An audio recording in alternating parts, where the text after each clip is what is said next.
do you think you're doing? I'm sorry, sir, but you can't go in there. I'm so glad you made it. I wouldn't miss this for the world.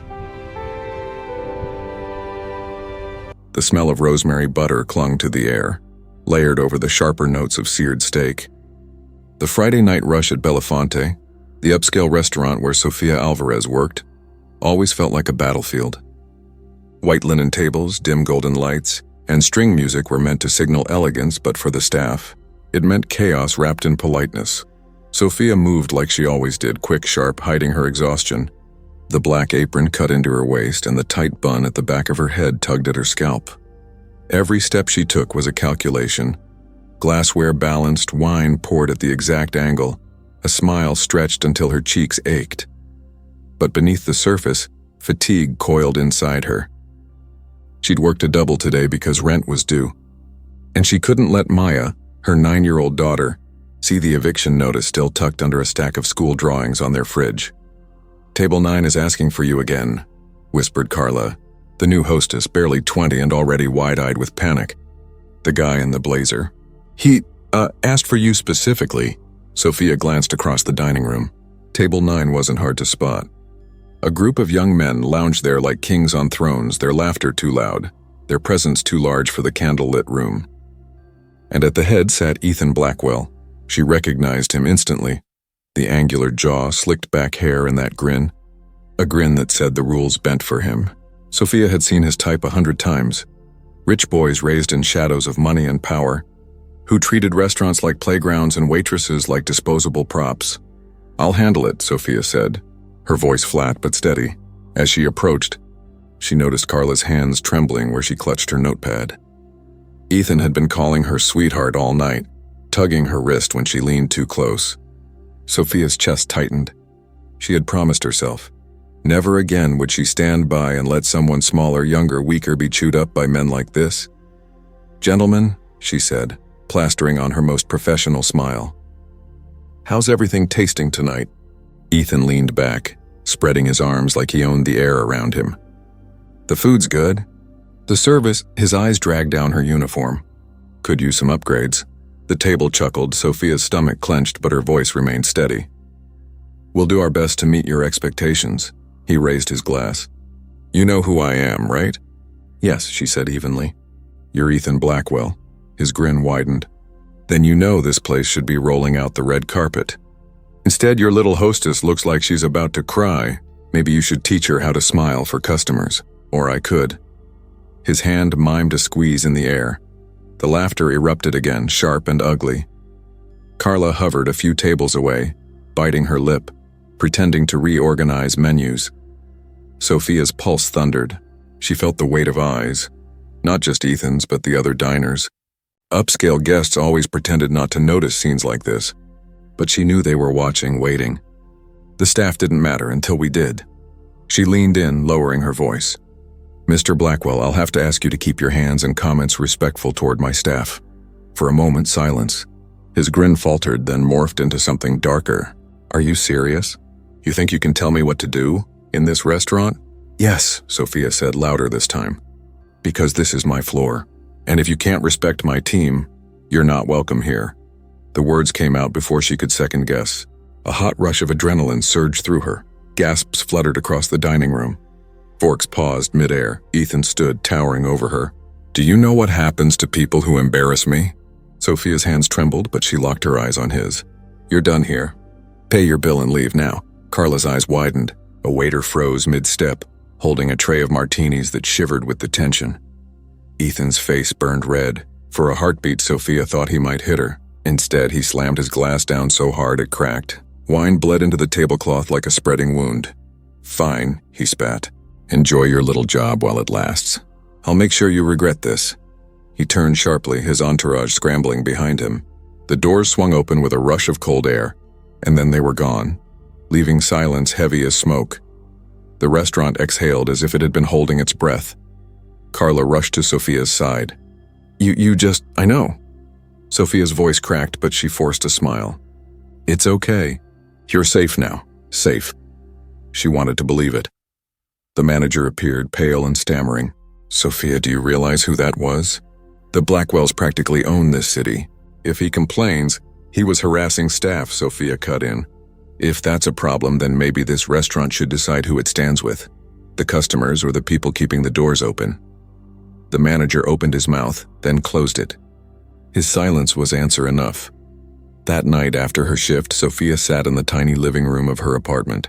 Maya was asleep on the couch, curled in a blanket, the TV murmuring faint cartoons. Sophia gently switched it off, brushing hair from her daughter's forehead. She finally let herself unravel. Her knees shook, her chest ached, and the weight of what had happened slammed into her. She replayed Ethan's face, the venom in his voice, the crack of glass against wood. She thought of Richard Blackwell, the father. A man whispered about in financial columns, his wealth tied up in real estate, shipping, politics. Men like him didn't forgive humiliation. They erased it. Her reflection stared back from the dark window. A woman in a wrinkled uniform, hair falling loose, eyes red-rimmed but unyielding. You did the right thing, she whispered to herself. But beneath the pride, raw, defiant pride, lay fear. A fear that stretched into tomorrow, into next week, into whatever storm Ethan Blackwell was already planning to unleash. Sophia wrapped the blanket tighter around Maya and sat down beside her, listening to the faint hum of traffic outside. She had stood up tonight. For Carla, for herself. But some victories came with consequences, and Sophia knew this was only the beginning. The next day at Belafonte felt wrong from the moment Sophia walked in. The dining room gleamed as always, crystal glasses lined up like soldiers, napkins folded with precision, but there was a thickness in the air, like static before a storm. Every head turned when the sound hit. A deep, chopping roar rolled through the city streets. Windows trembled. Chandeliers rattled. Diners whispered, craning their necks toward the glass front doors. A helicopter. It descended over the street outside, sleek and black as obsidian, its blades kicking up dust and leaves into a swirling chaos. Cars screeched to a halt. Pedestrians froze, phones snapping pictures. The thing didn't belong here. Too cinematic, too predatory. Sophia's chest tightened. She knew before she saw him. The restaurant doors opened and Richard Blackwell Sr. entered. He didn't need an introduction.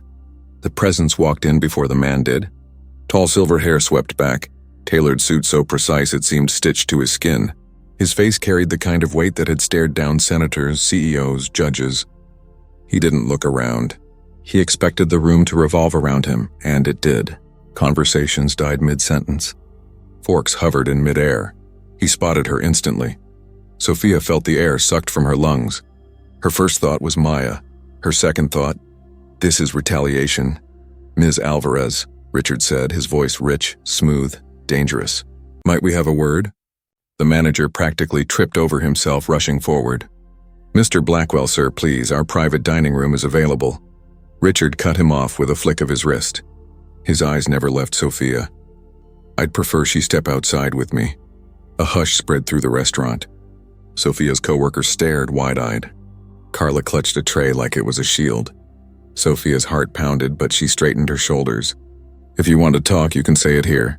A faint smirk tugged at Richard's mouth. Courageous. Just as I expected. He gestured toward the door where the helicopter's blade still churned, its body gleaming like a waiting beast. But I assure you, some conversations are not meant for an audience.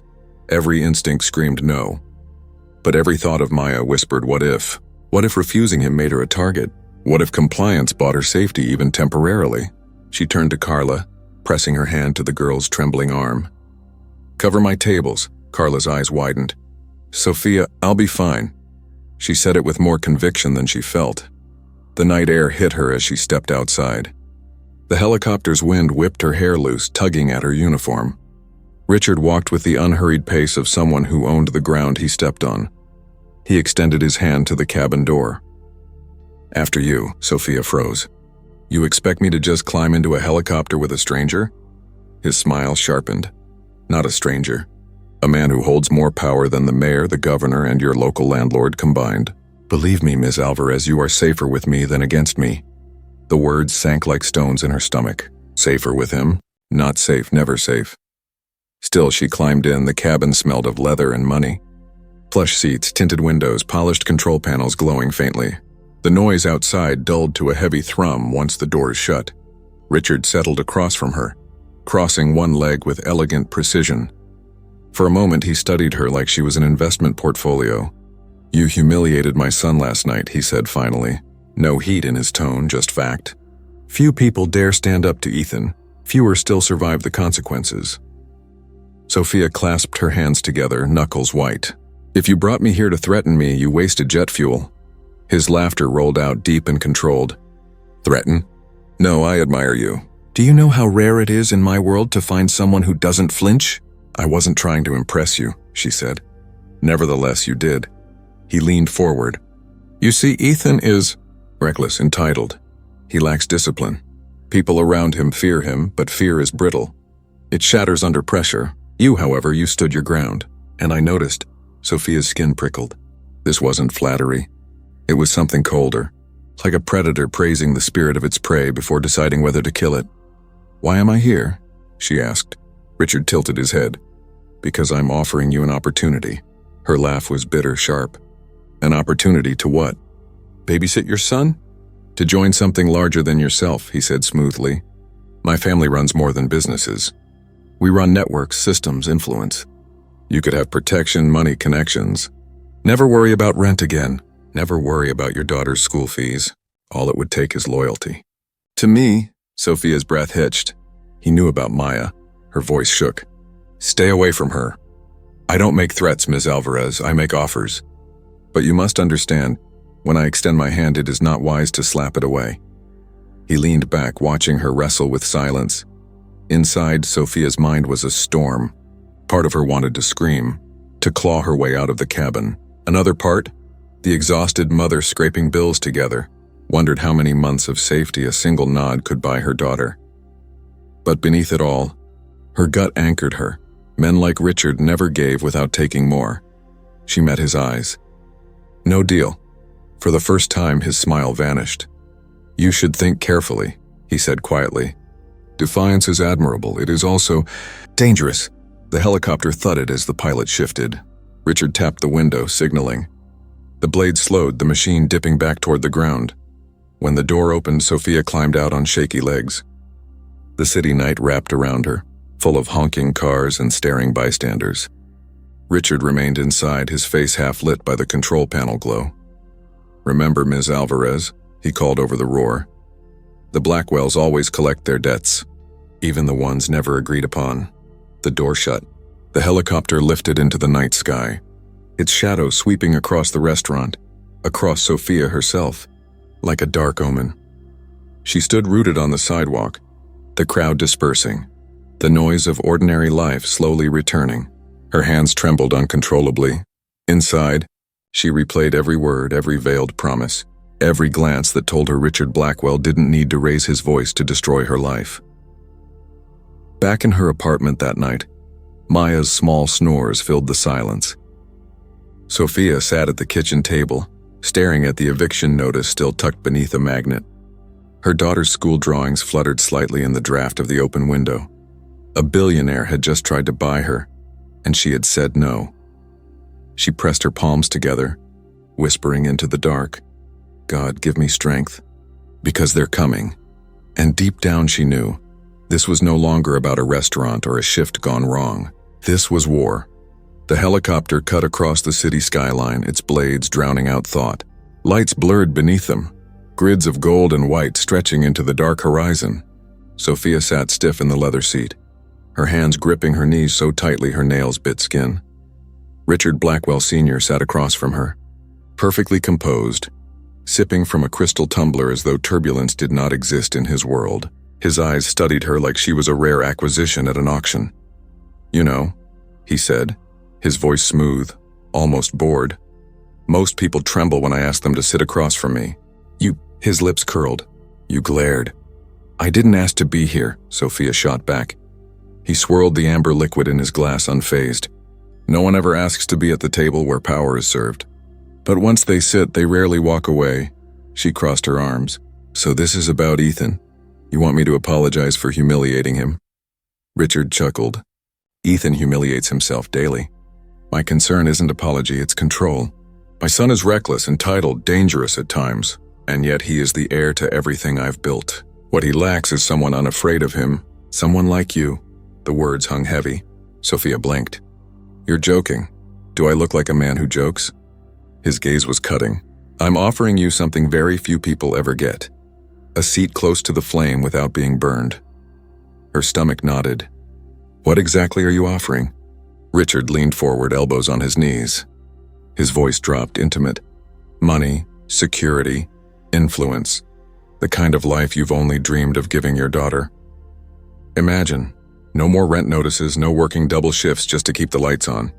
Maya in the best schools, traveling the world, doors opening for her before she even knocks. All of it in exchange for one simple thing: stay close to Ethan, keep him grounded.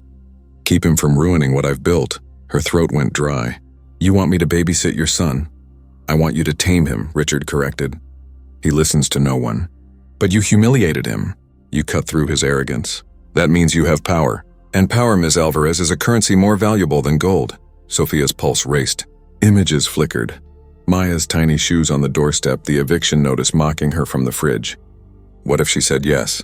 What if for once her daughter had the safety she deserved? But then came another image. Carla's terrified face as Ethan grabbed her wrist. The cruel laughter of his friends. The way his father spoke of him, like he was a weapon to be managed, not a man. She steadied her breath. And if I say no? Richard's smile vanished. The cabin seemed colder suddenly, the city lights dimmer. No is not a word I hear often. But when I do, it tends to be temporary. That sounds like a threat, she whispered. He lifted his glass again. It's a fact. People resist, then they realize resistance is futile.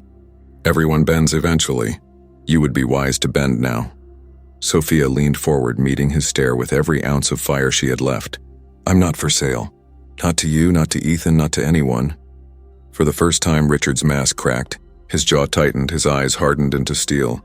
Careful, Ms. Alvarez, he said softly. Defiance has consequences. And unlike my son, I don't waste time sulking about being embarrassed. I corrected. The helicopter began to descend, tilting slightly. The city noise grew louder, flooding back into the cabin. Richard set his glass down, unbothered by the shift in motion. I offered you a seat at my table. You refused. That is your choice. But choices shape destiny. And I assure you, yours will not be easy. Sophia's hands trembled, but she forced her voice steady. Do your worst. Richard's lips curved again, but it wasn't a smile. Oh, Ms. Alvarez, I don't need to.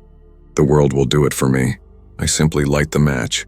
When the helicopter landed, Sophia stepped out on shaky legs, the roar of blades chasing her down the street. Richard didn't follow. He stayed inside, watching her with a predator's calm as the machine lifted back into the night. The street was empty now, save for a few gawking pedestrians recording on their phones. Sophia ignored them, walking fast, hugging herself against the chill. By the time she reached her apartment, the adrenaline had worn off, leaving her hollow and trembling. She pushed the door open and froze. The lock was broken. Her heart lurched into her throat. She dropped her purse, rushing inside. Maya, Maya. No answer. Her eyes darted across the apartment. The drawers were open, clothes scattered, kitchen cabinets half emptied. Someone had been here. Deliberate, invasive, surgical in their violation.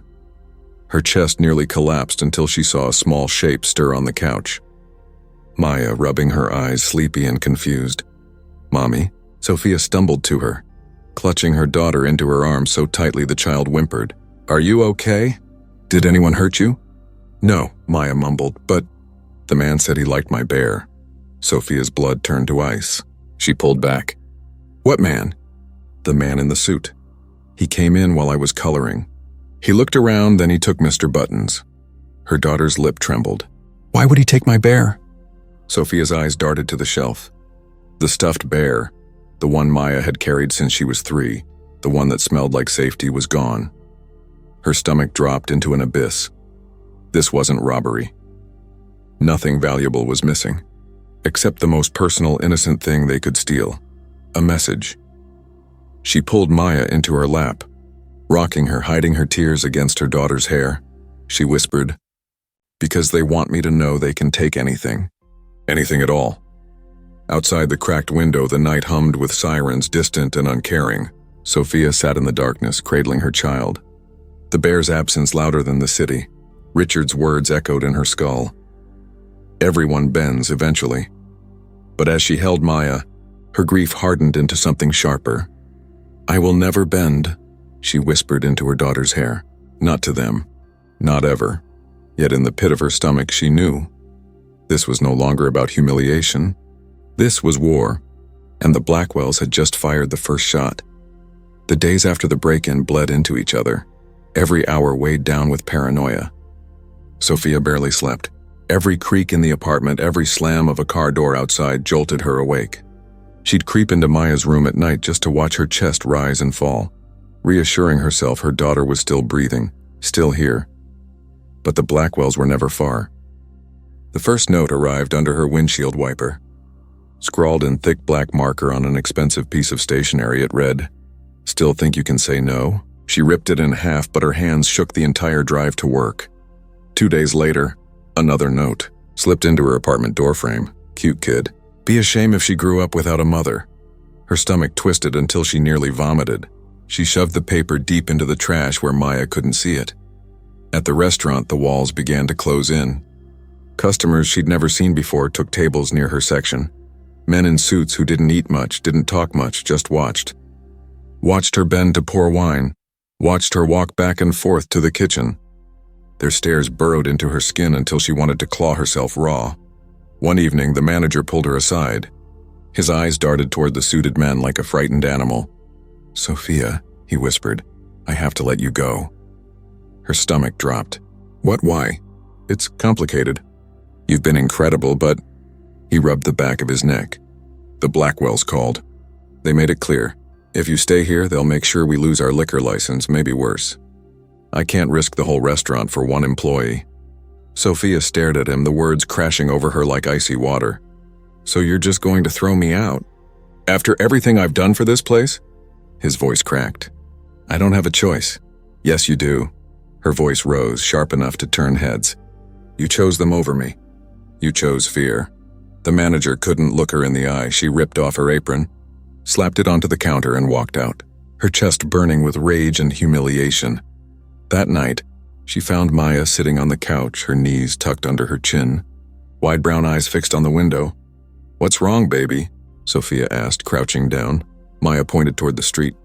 "The men are back." Sophia followed her gaze. Sure enough, across the road, 2 black cars idled. Men in suits leaned against the hoods, pretending to smoke, pretending not to watch. Her pulse spiked. She closed the blinds quickly. "It's okay, sweetheart. They can't come in. Why do they keep looking at us?" Maya's voice trembled. "Did I do something bad?"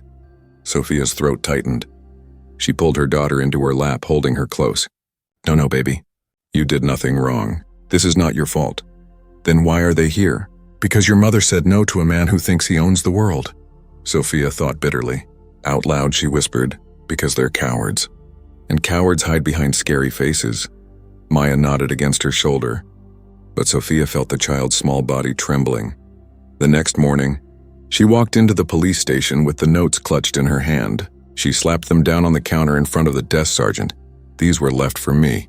My apartment was broken into. Strange men are stalking me and my daughter. I need protection." The officer scanned the notes, then looked back at her with weary eyes. "Blackwells?" Her heart sank. "You know?" The officer leaned back in his chair, sighing. "Everyone knows. But nobody touches them. Cases disappear, witnesses recant, judges get persuaded. I'll file a report if you want, but it won't go anywhere." Sophia slammed her palms against the desk. "So that's it? I'm supposed to wait until my daughter gets hurt before you'll do something?" His gaze flicked around the station nervously. "Off the record? Pack a bag. Leave town." She laughed bitterly. "With what money? Where do you expect me to go?" The officer didn't answer. She walked out, the notes crumpled in her fist, her fury hot enough to blur her vision. That night, Maya crawled into bed with her. The girl's small hand clutched her mother's arm like an anchor. "Promise you won't leave me," Maya whispered in the dark. "I promise," Sophia said, her voice breaking. But as she stared at the ceiling, listening to the hum of distant cars, Sophia realized the truth.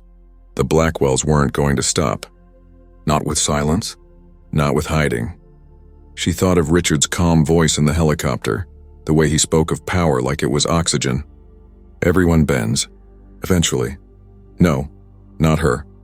If they wanted to strip her of her job, her safety, her dignity, she would strip them of their invincibility. Sophia brushed Maya's hair back from her forehead and whispered into the dark. If they want a war, I'll give them one. Her heart pounded steady and defiant, as though the words themselves were armor. Sophia had never been the type to ask for help. Pride and survival had been her twin shields for years, but as the shadows of the Blackwells grew longer, she realized silence would kill her faster than humiliation ever could. So she called him. Daniel Kessler, a name she hadn't said out loud in years. The journalist who once chased the Blackwells like a man possessed, until his story suddenly vanished from the papers, and his face looked haunted whenever their name came up. Her hands shook as she dialed the number, her breath shallow. Hello? His voice was gravelly, tired. Mr. Kessler, my name is Sophia Alvarez. I think we need to talk. About the Blackwells, there was a long silence. For a moment she thought he'd hung up. Then softly, where? They met in a dingy cafe on the edge of town, the kind of place where nobody looked twice at a stranger nursing black coffee. Kessler looked older than she remembered from his byline photo. Gray streaking his beard, deep bags under his eyes. But his gaze was sharp like a blade dulled but not broken. You're brave reaching out, he said, sliding into the booth across from her. Or desperate? Maybe both, Sophia admitted. He leaned forward. Tell me everything, so she did. The harassment, the helicopter, the break-in, the men in suits. She placed the notes on the table, their ink smudged from her sweaty palms. Kessler studied them, his jaw tightening. Same handwriting. I've seen it before, her pulse quickened. You mean they've done this to other women? Dozens, he said. Richard covers Ethan's messes. Women get paid off, intimidated, or... He stopped himself, swallowing hard. Or they disappear. Sophia's stomach churned. Why didn't you publish that? I did, he said bitterly. And then my editor got bought out. My sources recanted, and my wife started finding anonymous threats on her windshield. You can't win against them. Sophia leaned across the table, her voice trembling but fierce. You sound like every cop who told me to pack my bags. I'm not running. They're not going to scare me into silence. Kessler's eyes softened, searching her face. You've got fire, I'll give you that. But fire alone won't stop them. You need evidence. Hard, undeniable proof. She nodded slowly. Then we get it. For the first time, a faint smile tugged at his mouth. You really don't know what you're stepping into, do you? Maybe not, Sophia said. But I know one thing. I've got a daughter who deserves a life where men like Ethan don't get to play God. That's enough for me. Later that night, Sophia left the cafe with a notebook of scribbled names, leads and whispers Kessler had once chased down. Her mind buzzed with fragments. Judges paid off, employees who vanished, women who tried to sue but were silenced. But she didn't make it home. The parking lot was dark, her footsteps echoing too loud. She fished for her keys when suddenly a voice oozed out of the shadows. Well, well, look who's playing detective. Ethan. He stepped out from behind a black SUV, a grin plastered across his face. The stench of liquor hit her nose. Sophia's heart leapt into her throat. Get away from me. Oh, don't be like that. He staggered closer, blocking her path. You humiliated me, remember? In front of everyone. I've been dreaming of this moment. She tried to slip past, but he shoved her against the hood of her car. Pain shot through her ribs. Ethan, stop! She gasped, struggling. His face twisted, ugly and red. You think you're better than me? A waitress? A nobody? His fist came down, striking her cheek so hard her vision blurred. Sophia cried out, her mind spinning. But somewhere beneath the fear, a new clarity snapped into place. If she broke, he won. If she stayed silent, Maya's future died. She reached into her bag with trembling fingers, fumbling blindly until she felt it. Her phone. With a flick of her thumb, she pressed record. Ethan's voice poured into the microphone like venom. You belong to us now, Sophia. You hear me? My father owns this city. If you think anyone will believe your word over ours, you're insane. Another blow landed, metallic tasting blood filling her mouth. She bit back a scream. "You'll crawl back begging to be forgiven," he sneered. "And when you do, maybe I'll be merciful, maybe." Finally, headlights swept across the lot. Another car pulled in. Ethan cursed, shoving her to the ground before stumbling back to his SUV. Next time, "No witnesses," he hissed before speeding off into the night. Sophia lay there, shaking, her cheeks swollen, her ribs aching, but her phone still clutched in her hand. The red recording light blinked like a heartbeat. She had him. Proof. At home, she locked herself in the bathroom, cleaned the blood from her face, and stared into the mirror. The woman staring back was bruised, broken-looking, but her eyes burned with fury. Maya knocked softly. "Mama, are you okay?" Sophia forced her voice steady. "I'm fine, baby.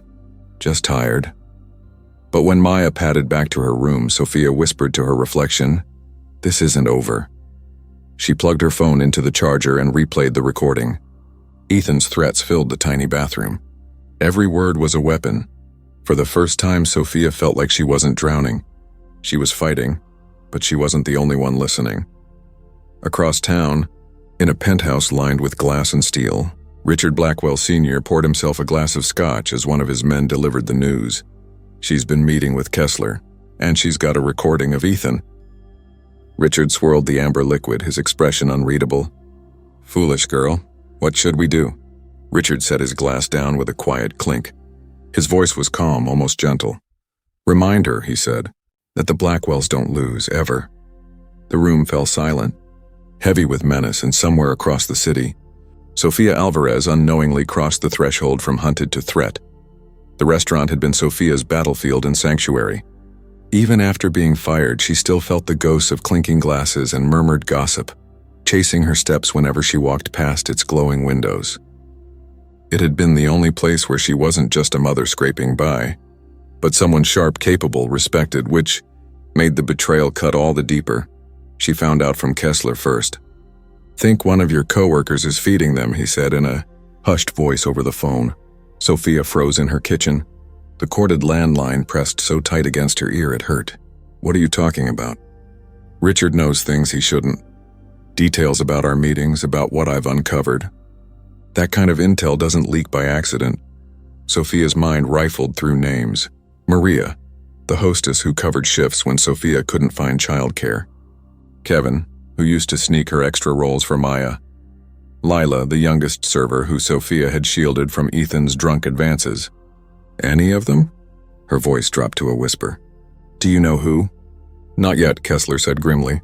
"But I'll find out, just watch your back." The answer came sooner than she expected. 2 nights later, Sophia spotted Kevin, easygoing, always joking Kevin, sliding into the back seat of a sleek black sedan outside the restaurant. The kind of sedan Richard's men favored. Her chest went cold. When Kevin climbed out 20 minutes later, she saw the white envelope bulging from his jacket pocket. He saw her too. His smile faltered. "Sophia," he stammered, guilt already written on his face. She stepped closer, her voice a razor. "How much did they pay you?" Kevin's eyes darted around the parking lot. "It's not what you think, no?" Her chest heaved. "Because it looks exactly like you sold me out." "You know what they're doing to me." "To Maya, and you're helping them?" His expression hardened. "I have kids too, Sophia. You think I can risk crossing Richard Blackwell? He offered me enough to keep the lights on, pay off debts. I didn't have a choice." Her voice shook with rage. "There's always a choice. You chose money over my daughter's safety." Kevin looked away, shame flickering before it vanished behind a mask of resignation. "I'm sorry." "Sorry doesn't keep Maya safe." She shoved past him, tears stinging her eyes. The next morning, she got the call. Kessler's office. "It's gone," said a trembling voice on the other end, one of his colleagues. "Fire tore through everything last night. They're calling it an accident, but Sophia didn't need to hear the rest. She already knew. Her knees nearly buckled. She clutched the counter to keep from collapsing as Maya padded into the kitchen in her pajamas. "Mama?" "What's wrong?" Sophia forced a shaky smile. "Nothing, baby. Go get your cereal." But her chest burned. Everything, every scrap of evidence, every lead Kessler had gathered up in flames. And she knew exactly who'd lit the match. That night, she sat on the edge of her bed watching Maya sleep. The child's soft breaths filled the silence. her little hand curled around her stuffed rabbit. Sophia's face still bore the faint bruises of Ethan's attack. Her ribs ached when she breathed too deep. She traced the purple shadows with her fingertips, every throb a reminder. Every bruise was a lesson, every betrayal a spark. The world wanted her broken. Richard wanted her begging. Ethan wanted her humiliated. Kevin wanted his envelope of hush money. But all Sophia could see when she looked at Maya was the opposite, a reason to rise. She whispered into the darkness, as much to herself as to her daughter. "You're my strength, Maya. They can take everything else, but they will never take you. Never." Her voice cracked, but her chest hardened with new resolve. She wasn't just surviving anymore. She was plotting. The next day she began writing. Not a diary, not a confession. Blueprints. A strategy. Notes scrawled in margins, arrows pointing from one name to another. Every piece of leverage she'd overheard at the restaurant. Every whispered rumor from a drunk patron. Every detail Kessler had managed to share before the fire. Judges, lobbyists, women who had disappeared. Sophia didn't know yet what the plan would look like. But she knew this much. She wasn't waiting for the Blackwells to strike again. This wasn't survival anymore. This was war. 3 days later, she spotted Kevin again outside a grocery store. He looked thinner, twitchier, his guilt gnawing through him like rot. For a moment, she almost felt pity. But then she remembered Maya's trembling voice. "Why are the men watching us?" Sophia walked up to him. He flinched like a man expecting a blow. "You betrayed me," she said flatly. Kevin swallowed hard. "I had to." "No," she corrected. Her voice was low, dangerous. "You chose to, and now you get to live with that." His face twisted. "You don't understand." "I understand perfectly," Sophia cut in. "The Blackwells buy loyalty, but loyalty bought with fear doesn't last forever. And when they're done with you, Kevin, they'll chew you up and spit you out." She leaned closer, her eyes burning into his. "And when they do, don't come crawling to me." Kevin's lips trembled, but he said nothing as she walked away. For the first time in weeks, Sophia felt something like power thrumming in her veins. Not safety, not victory, but clarity. The Blackwells weren't untouchable. They had cracks, greed, vanity, arrogance, and she would find every single one. That night, as she tucked Maya into bed, the child asked, "Mama, are we safe now?" Sophia smoothed her hair, her heart aching. "Not yet, baby, but we will be, I promise." As she closed the door, she whispered under her breath, her vow sharpening like a blade. "Richard wants me afraid. Ethan wants me broken. Kevin wants me silent. But none of them understand. I've got something stronger than all their money, all their power. I've got a reason to fight." And for the first time, she wasn't just clinging to survival. She was preparing for revenge. The courthouse smelled of varnish and nerves. Sophia smoothed the wrinkles from her thrift store blazer, palms damp, her breath shallow. The rows of benches creaked as people settled in. Reporters, curious onlookers, whispers darting like insects across the room. At the far end, the Blackwells entered like royalty. Ethan in a tailored navy suit, smugness radiating beneath his carefully rehearsed humility. Beside him, Richard, impeccable in gray, his calm aura colder than the marble columns. Their legal team followed, briefcases snapping shut like weapons being loaded. Sophia's knees wobbled. She gripped the wooden table until her knuckles whitened. Her lawyer, Angela Park, leaned in. "Remember, you're not here alone. We have truth, we have evidence. That's more than they can say." Sophia nodded, though her throat was too tight to speak. The judge called the court to order. Opening arguments unfolded like choreographed duels. Angela's voice rang clear, steady. "This case is not about money or grudges. It's about abuse of power." Sofia Alvarez stood up against harassment, and for that, she and her daughter have been terrorized. Today, the truth will not be silenced. The Blackwells' lead attorney, a silver-haired shark named Pierce Whitman, countered with polished venom. The defense will show that Ms. Alvarez is not the victim she pretends to be. She is an opportunist, leveraging false allegations to target a prominent family. This is extortion dressed in courtroom attire. Whispers rippled through the gallery. Sophia's stomach twisted, but she kept her eyes fixed on the jury. Ordinary people who would decide whether her voice mattered against a dynasty. Testimony began. Ethan took the stand first. He played the role of misunderstood rich boy flawlessly. I was drunk. Maybe too loud. But violent? Never. I respected her. She kicked me out in front of everyone, humiliated me. And now this? He gestured toward Sophia with a wounded look. I'm the one being punished. Whitman's questions were softballs, each one painting Ethan as a flawed but harmless man. The jury nodded, some even smiling. Then Angela rose, her voice sharpened like steel. Mr. Blackwell, did you approach Ms. Alvarez in a parking lot on March 14th? Ethan shifted. No. Angela pressed a button on her laptop. The courtroom speakers crackled, and then Ethan's own voice filled the air. You belong to us now, Sophia. My father owns this city. If you think anyone will believe your word over ours, you're insane. Gasps erupted. Jurors leaned forward, Ethan's face drained of color. That's doctored, fake. Angela stepped closer, her eyes piercing him. Is it fake when we can hear your slurred voice? When the timestamp matches the night she was beaten?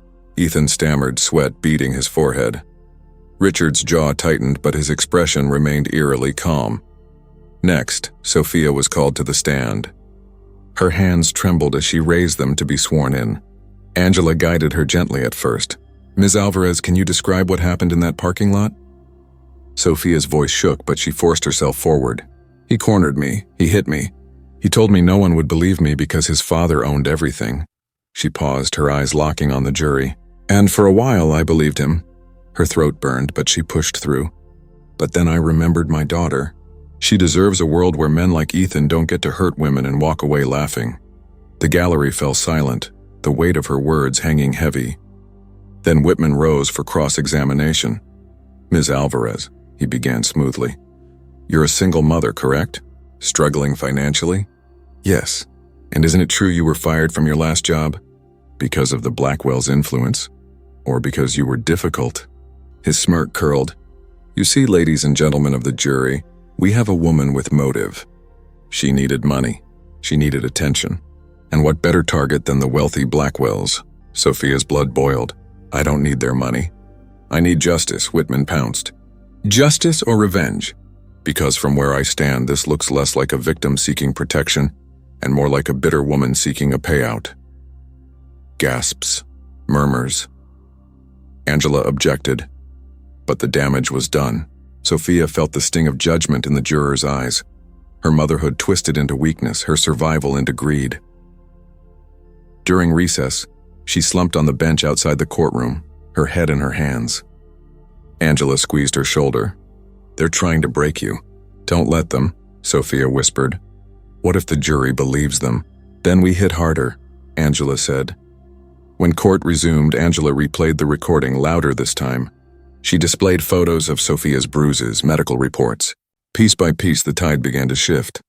Jurors frowned at Ethan, whispers now turning against him. Sophia sat straighter, strength flickering back into her chest. It was working. For the first time, she could see it, the possibility of victory, until Richard stood. He hadn't spoken once during the trial, content to let his lawyers play their roles. But now, as though on cue, he rose slowly, commanding the room's silence. Your Honor? His voice rumbled, calm and deliberate. Before this circus continues, the defense would like to introduce new evidence. Angela stiffened. This wasn't filed, the judge frowned. Proceed, Mr. Blackwell.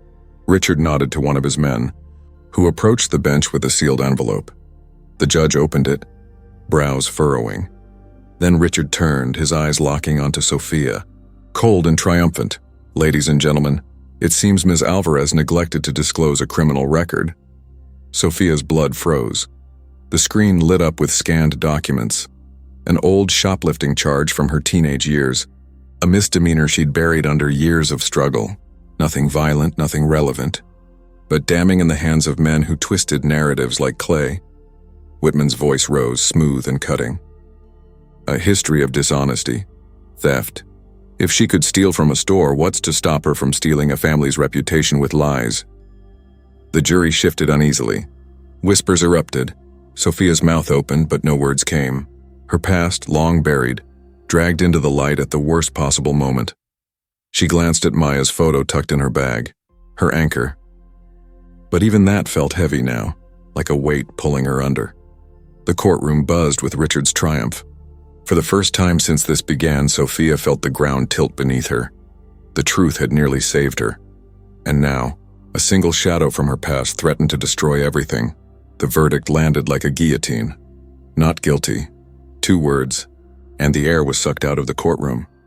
Gasps ricocheted off the walls.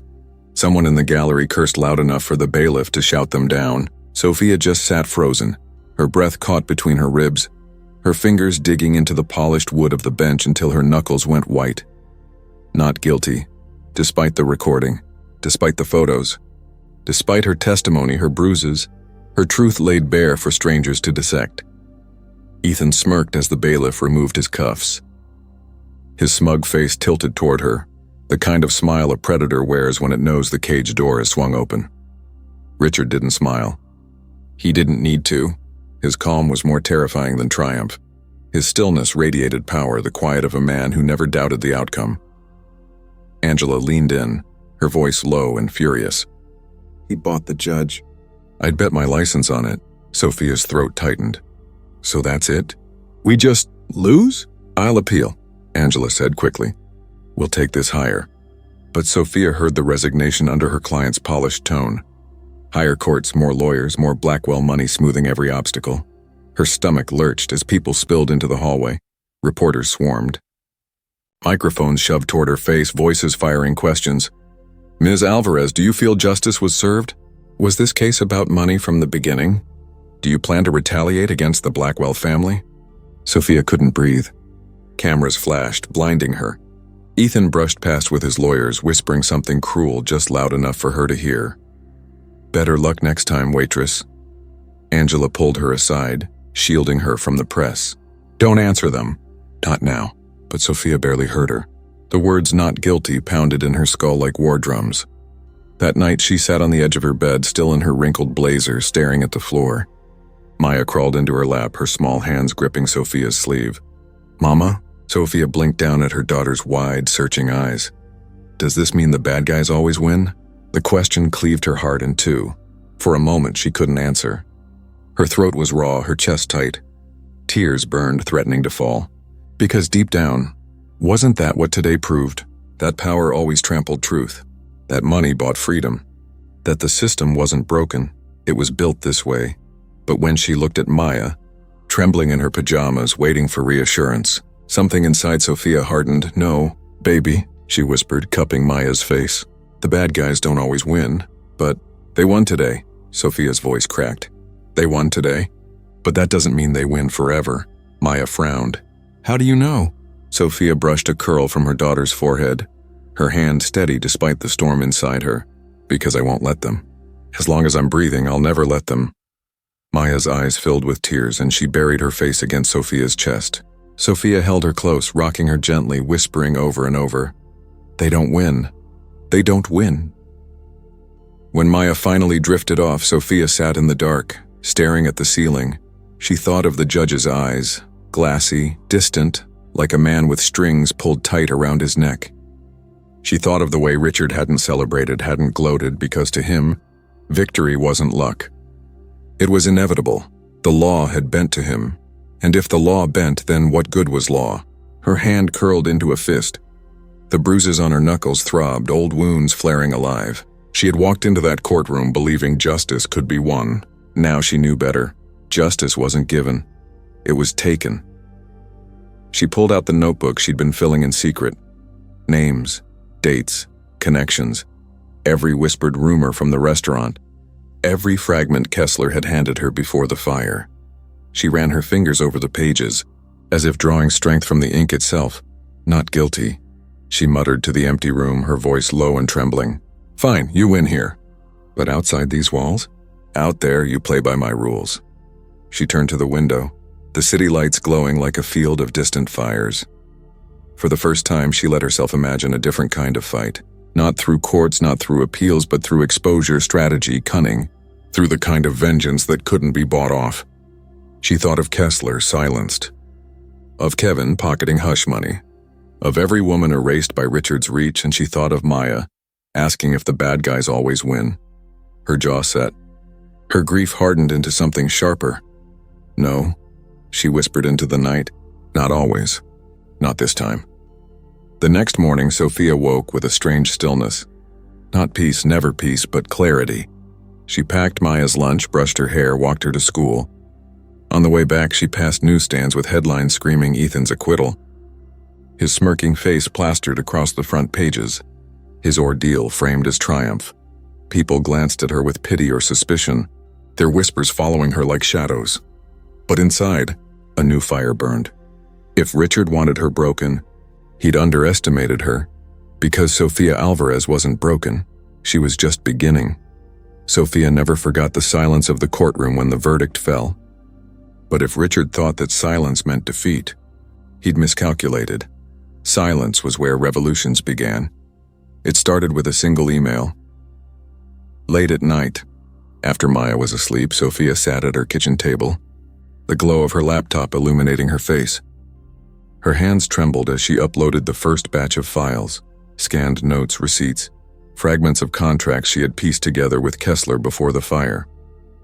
Bribes disguised as consulting fees, offshore accounts, payoffs to women whose names she had underlined 3 times because she'd seen their eyes in the restaurant, heard their whispers in the bathroom stalls. She didn't send them to the mainstream press. Not yet. She sent them to underground networks, independent journalists who had nothing left to lose, who weren't bought and silenced by Blackwell money. Within days, headlines erupted like wildfire. Blackwell empire under scrutiny. Leaked documents suggest bribery, corruption. Whispers of abuse. Women break silence on Blackwell dynasty. And then the photos hit, the ones she had never meant to surface, but which found their way through the cracks. Ethan in a drunken stupor, hand clutching a waitress's arm too tight. Richard stepping out of an unmarked car with a judge known for suspicious rulings. The internet devoured it. Protests swelled outside Blackwell headquarters. What began as a handful of voices chanting in the cold turned into hundreds, then thousands. Signs rose into the air. Justice for the silenced. Power is not immunity. Sophia watched from her apartment window, her heart thudding. She hadn't expected it to catch fire this quickly, but once truth is free, it doesn't crawl. It sprints. Maya tugged at her sleeve. "Mama, are they here for you?" Sophia crouched down, tears pricking her eyes. "They're here for the truth, baby. And the truth is stronger than money." Maya nodded, though she didn't fully understand. But in her eyes, Sophia saw something new. Pride. The Blackwells didn't crumble overnight. Richard fought like a wounded lion, calling in every favor, unleashing his lawyers to sue journalists, sending private investigators to stalk whistleblowers. But every counterstrike seemed to backfire. Each gag order only inflamed more suspicion. Each attempt to silence another woman only gave her courage to come forward. And Ethan was the weak link. He stormed into nightclubs, picked fights with strangers, his arrogance curdling into desperation. Cameras caught him in alleys, shoving women, screaming at reporters. The internet turned his face into a meme. Not guilty? Stamped over his bloodshot eyes. One night, the inevitable happened. Ethan attacked a bartender in a drunken rage. This time, the entire thing was caught on surveillance. No lawyers, no hush money, no judge could bury the footage once it hit the news. Sophia sat with Maya on the couch as the video replayed on every channel. Ethan thrashing, screaming, being dragged out by police. Maya whispered, "They got him." Sophia squeezed her hand, her voice steady. "No, baby. He got himself." Richard tried to shield his empire, but the foundation was rotting. Corporate partners withdrew. Board members resigned, eager to salvage their own reputations. Banks froze accounts. And through it all, Sophia stayed silent. She didn't gloat, didn't give interviews, didn't step into the spotlight. She let the truth speak louder than she ever could. For once, Richard's silence was not power. It was fear. But victory didn't taste like she expected. One evening, as she walked Maya home from school, they passed a wall plastered with Blackwell headlines. Ethan's mugshot. Richard's company's collapsing. Maya looked up. "Mama, does this mean it's over?" Sophia hesitated. The wind tugged at her coat, carrying the echo of chants still ringing downtown. She thought of the other women, those who hadn't lived to see this, those who had been crushed before she stood up. "No," Sophia said softly. It's not over, but it's a start. Maya smiled, and in that smile, Sophia felt something she hadn't in years. Hope.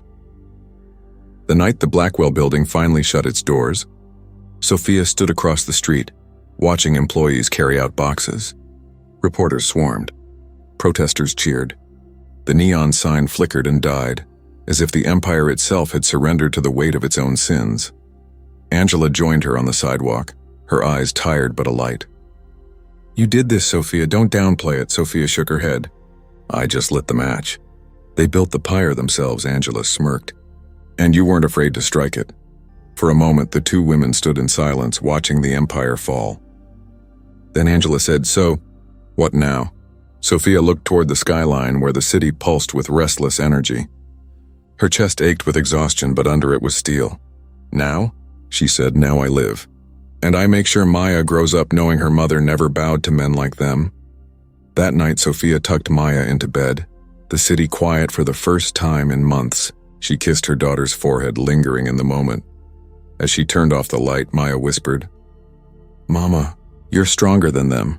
Sophia's throat tightened. She didn't feel stronger. She felt scarred, hollowed, worn thin. But maybe strength wasn't the absence of scars. Maybe it was carrying them without breaking. She smiled in the dark. Yes, baby, stronger than them.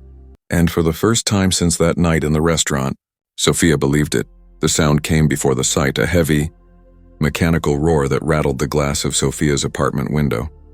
For a moment, her chest seized. The helicopter, the same black machine that had landed like a shadow outside the restaurant months ago, the same blade-slicing thunder that once pulled her into Richard Blackwell's world of menace and power.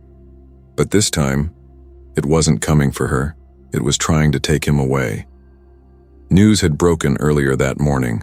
Warrants for Richard Blackwell Sr. on charges of bribery, racketeering, and conspiracy. Federal indictments, stacked high, airtight, the kind even Blackwell money couldn't bury. Sophia knew pieces of it had been built from what she'd leaked, but she wasn't the architect. She had only torn open the first seam.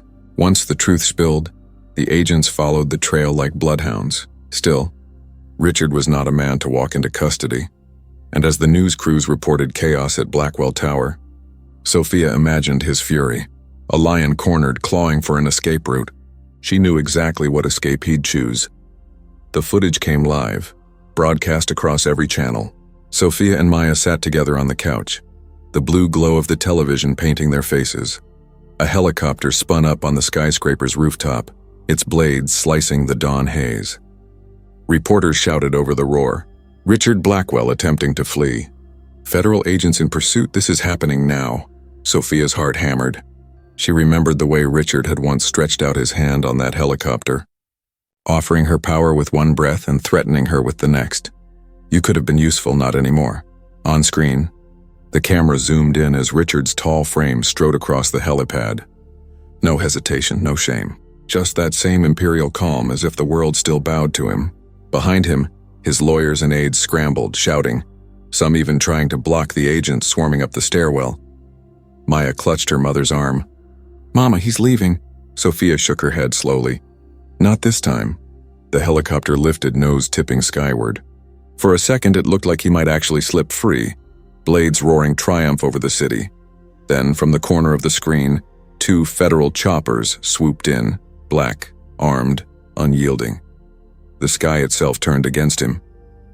Richard Blackwell, a voice boomed over the live feed from a federal loudspeaker.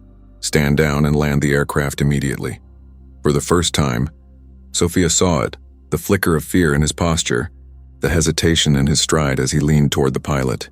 He barked something, a command. But the pilot froze, surrounded on all sides by government steel. And then it happened. The billionaire who once believed himself untouchable raised his hands, cuffed within seconds. Pulled out of the machine that once symbolized his reign, the crowd below the tower erupted into cheers. Reporters shouted into cameras. Commentators whispered about the fall of an empire. But in Sophia's living room, there was only silence. She turned to Maya. The little girl's eyes were wide, reflecting both awe and confusion. Is it over, Mama? She whispered. Sophia swallowed hard. The sight of Richard Blackwell in shackles felt unreal, like a fever dream breaking. She had imagined this moment countless times but never dared believe it would come. "Yes, baby," she said softly. "It's over." Maya exhaled as if she'd been holding her breath for months. She curled into her mother's side, her small hand warm against Sophia's palm. For the first time in forever, Sophia felt the tight band around her chest loosen. Days blurred. Ethan's arrest came swiftly. No helicopters, no theatrics, just a police escort and cameras flashing as he stumbled out of a courthouse, wild-eyed and furious. Assault charges, probation violations, new counts piling on top of the old. His smirk was gone, replaced by the hollow stare of a man finally stripped of the shield his father had built. Richard faced arraignment. His empire collapsed overnight. Companies filed bankruptcy. Stockholders fled, his name scorched in every headline. But Sophia stayed away from the noise. She didn't need to gloat. She didn't need to speak to cameras. The world was finally seeing the truth without her having to bleed it out of herself. She had given enough. One evening, she sat by Maya's bed watching her daughter's chest rise and fall in peaceful rhythm. Peaceful. How strange that word felt now. For so long, their nights had been haunted by knocks at the door, shadows in the street, the lingering fear that the Blackwells would never stop until she broke. Now the shadows were gone. Maya stirred in her sleep, mumbling something about school, then settled again. Sophia brushed a hand over her hair, her heart swelling with a tenderness so fierce it nearly hurt. Leaning down, she whispered into the stillness, "You'll never live in their shadow. Maya, we write our own ending." The words trembled, part promise, part prayer, and for the first time, she believed them. Later, as she stood at the window, the city light spread beneath her like a field of stars. Somewhere out there, the Blackwells were locked behind bars, stripped of their thrones. She thought of the first night that helicopter had landed, how powerless she'd felt, how small. But now, the same image carried no fear, because she had survived it. She had burned their empire down, not with fire or fists, but with truth, and in that truth, she had found her freedom.